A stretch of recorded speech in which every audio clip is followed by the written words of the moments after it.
We begin this news hour in Russia, where President Vladimir Putin has signed laws that formally absorb 4 Ukrainian regions. President Putin says the annexed areas will belong to Russia forever. However, Kyiv and its Western allies say that the local referendums held last week in occupied areas were a sham. The Kremlin now controls less of those 4 Ukrainian regions than it did when the votes were held. A major counter-offensive is underway in the Russian-claimed areas of Kherson. Arise News chief correspondent John Cookson has the story. New recruits into the Russian army undergoing training following President Putin's recent call-up of 300,000 reservists. Soon these young men will be in action defending territory illegally seized by their leader in the Kremlin, and nowhere are they more needed than in Kherson province, where the Ukrainians are liberating village after village. This map shows territory still held by the Russians, etched in pink, including the strategically important Kherson city. To the north in stripes is an area being fought over by the Russians and the Ukrainians. The purple etching shows territory the Ukrainians have taken back from Russia, and they're still edging forward. In his nightly address, Ukraine's President Zelensky opened with, "Today we've got some good news, both from the front line and from the diplomatic front. First, the Ukrainian army is carrying out a pretty fast and powerful advance in the south of our country as part of the current defense operation. Dozens of settlements have already been liberated from the Russian sham referendum this week alone, in the Kherson region, Kharkiv region, Luhansk region, and Donetsk region altogether. In particular, according to the military reports from the Kherson region, the settlements of Lubimivka, Kreshchanivka, Zolotobacha, Bilyaivka, Ukrainka, Velika, and Mala Oleksandrivka, and Davydiv Brid were liberated from the occupier and stabilized. And this is far from a complete list. Our warriors do not stop. And it's only a matter of time before we oust the occupier from all our land." As the Ukrainian army makes further advances, came news of an additional $625 million in military aid to Ukraine from the US.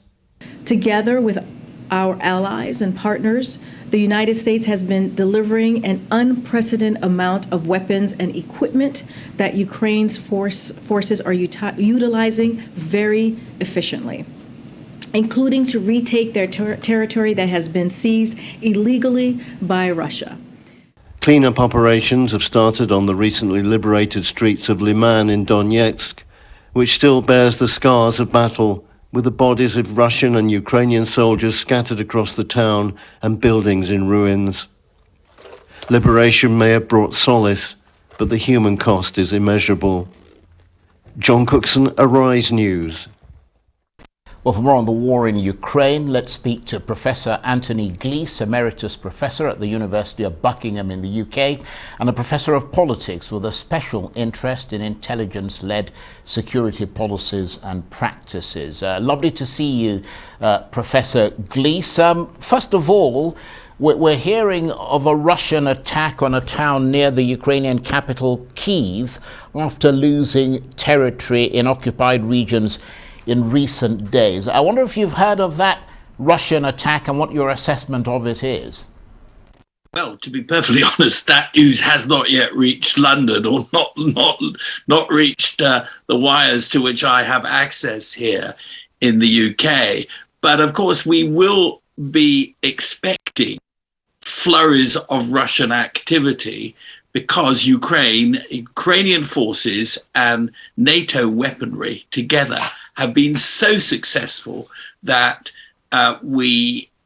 it's breathtaking. The Ukrainian advance is breathtaking, and Putin has got to do something in order to ensure that this carries on in a successful way. So we will get flurries, and they're awful for the people in Ukraine. I don't think they represent major issue, but it's early days, Charles. We've got to be careful. The big one, though, has not got to do with actions elsewhere in Ukraine. It has got to do whether Putin, in his despair, will start using what he quite wrongly calls theater nuclear weapons. So the worry of some people is that because of the Ukrainian success, it's almost ironic, because of the Ukrainian success, Putin will risk doing things he would not have done if he had been able to claim some sort of victory. So that's the big question mark. I continue to believe there is no chance that he will do so. He's making threats. He's trying to cow us. If he were to use so-called theater nuclear weapons, these are nuclear weapons with a limited amount of explosive power to them. He stands a number of risks, of which the obliteration of the Russian Black Sea fleet is perhaps the most minor. He's not going to do that. So the amazing success of Ukraine does mean we must expect reprisals, as it were, but the ultimate thrust is very clear. 4,000 square miles of Russian-held territory taken in 1 week. 61,000 Russian troops killed overall, and that means probably 120, perhaps more, thousand Russians have been badly wounded as well as killed. The mobilization efforts that Putin is making indicate that there aren't enough soldiers, but even if he recruits people, he's not only got to cope with the fact that we believe up to 200,000 Russian men have fled Russia to avoid conscription, but those who are conscripted are not going to be a match for NATO weaponry. Okay, well, I didn't mean to throw that one your way, but that was just coming through the wires about a Russian attack. But I think you've put it in very clear perspective. Just on the political front, give us an assessment of how things have evolved since last Friday, when the Kremlin announced the annexation of those Ukrainian territories. I mean, how dramatically have things changed since then?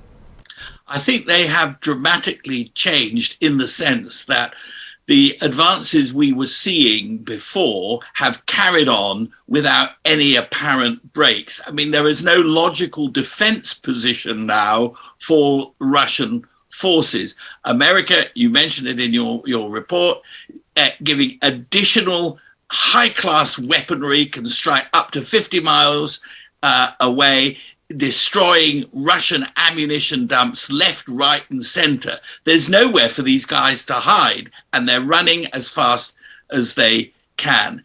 As far as the political resolve of the West is concerned, we've got Biden, ever more money, ever more equipment.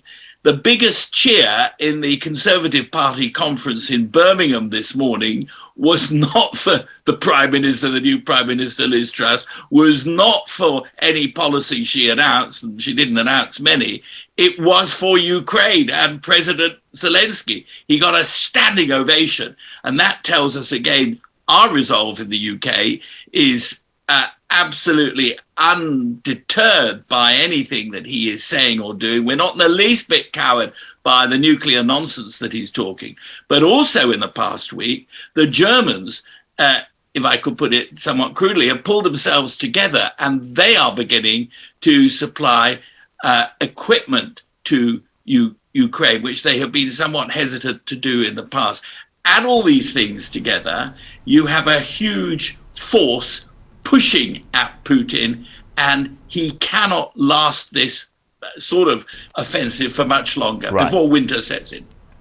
Okay, Professor Anthony Gleeson, always appreciate your analysis. He is Emeritus Professor at the University of Buckingham in the UK and a Professor of Politics with a special interest in intelligence-led security policies and practices.